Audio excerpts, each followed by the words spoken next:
They're known as bagmen, the golfers' valets, and their job is to counsel, comfort, and console their employers. The big leagues for a bagman is the PGA Tour. There are over 100 caddies on the 10-month circuit, and one of the youngest is 21-year-old Bruce Edwards, who carries for the 26-year-old pro Tom Watson. Edwards offered his services to Watson 2 weeks out of high school, and although he's now been a pro caddy for 3 years, he looks upon his job as a continuance of his education. The best thing about being a caddy is being able to travel around. Well, every caddy has his different opinion, but I think being able to see the country and meet a lot of people and do a lot of different things that I might not have been able to do had I gone to college. How about the worst thing? What's the hardest thing for a caddy to cope with? The constant travel.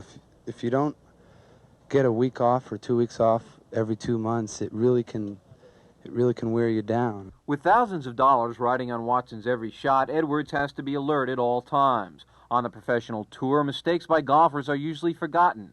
But for the caddy, it's a different story.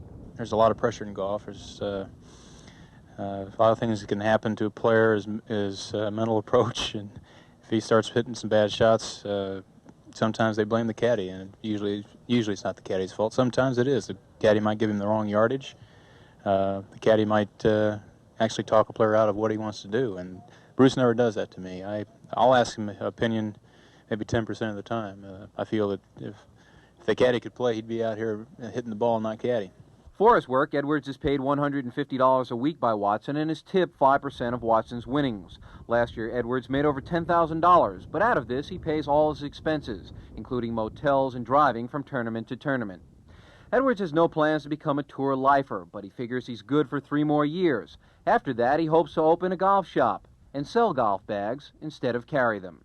Bill O'Reilly for ABC News, Dallas.